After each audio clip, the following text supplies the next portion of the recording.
let there arise out of you a band of people that invite people to the truth.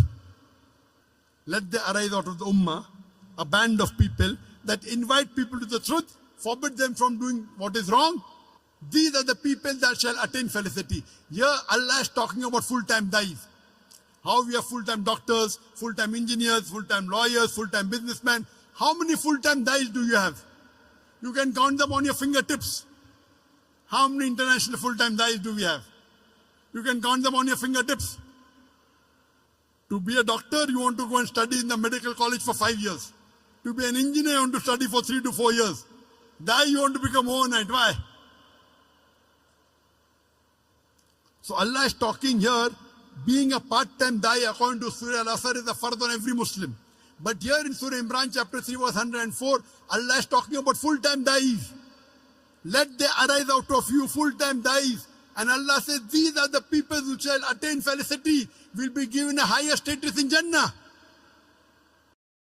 Allah says in Surah Nahl chapter 16 verse 125, Udu ila sabili rabbika bil hikmah wal mu'azatil hasna wajadun billati ahsan. Invite all to the way of thy Lord with wisdom and beautiful preaching, and argue with them and reason with them in the ways that are best and most gracious. Here Allah subhanahu wa ta'ala is giving you another strategy of dawah. Udu ila sabili rabbika bil hikmah. Invite all to the way of thy Lord with wisdom. Wal mu'azatil hasna, and with beautiful preaching. Wajadun billati ahsan, and invite and argue with them and debate with them in the ways that are best and most gracious. This is one of the strategies Allah is talking about dawah. That invite people with hikmah and with beautiful preaching and argue with them in the ways that are best and most gracious. You know, many times when I go to give a talk, the organizers come and tell me, Brother Zakir, speak with hikmah, speak with hikmah. Trying to tell me, be softer. There are non-Muslims. Many people think hikmah means soft. Hikmah doesn't always mean soft. To know the context of this verse of Surah Nahl chapter 16 verse 125, go to the starting of the ruku. If you go few verses before, Surah Nahl chapter 16 verse number 119-20 onwards, it says in Prophet Abraham is a beautiful example.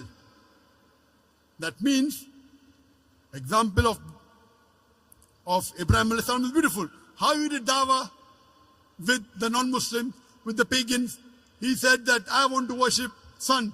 When the sun said, oh, the moon, I want to worship the moon. Then he wants to worship the wind, want to worship the other thing. Then he says there's only one true God. What does he do? He breaks the idols.